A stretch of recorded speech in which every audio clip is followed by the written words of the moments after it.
नमस्कार. चला तर मग आज साबुदाणा वडा बनवणार आहे. त्यासाठी रात्री साबुदाणा भिजत घातला होता. छान भिजला आहे तो साबुदाणा.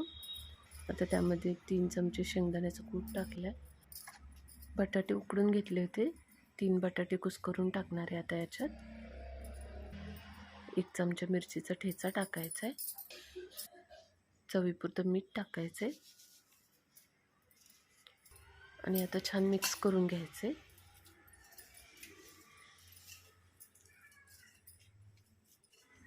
मिक्स करून झाले आता मध्यम आकारात मी वडा थापून घेणार आहे हातावर.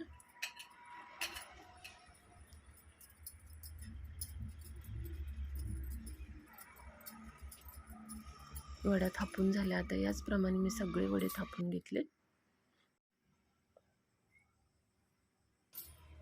तेल पण आपलं तापले. आता त्याच्यात एक एक वडा आता सोडून घेणार आहे. सकाळी पण वडे मी मुलीच्या डब्यासाठी तळले होते. तेच तेल राहिलं होतं, त्याच तेलात हे वडे तळून घेतले.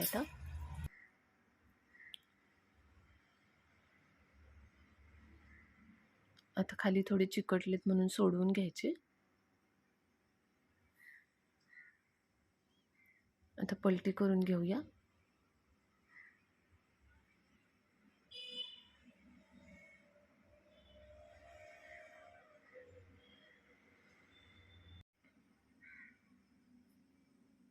वडे आता छान आलटून पलटून घेतले.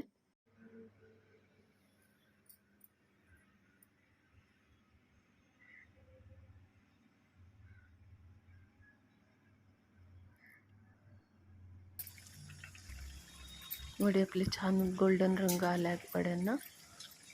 वरून असे खुसखुशीत वडे झालेत. आतून पण एकदम मऊ आहेत. आता काढून घेणार आहे. तर सर्व वडे मी असे काढून घेतलेत आणि बाकीचे वडे राहिले होते ते पण तळून घेतले. आता वड्यांसोबत खायला दह्याची चटणी बनवून घेऊया. त्यासाठी 1 चमचा शेंगदाण्याचं कूट टाकायचं आहे.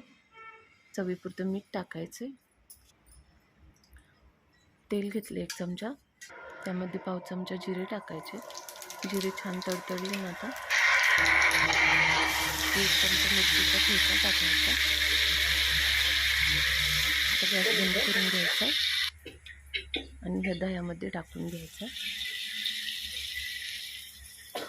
मिक्स करून घ्यायचं आहे. आता खूप छान चवीला लागते ही चटणी. एकदा नक्की करून बघा.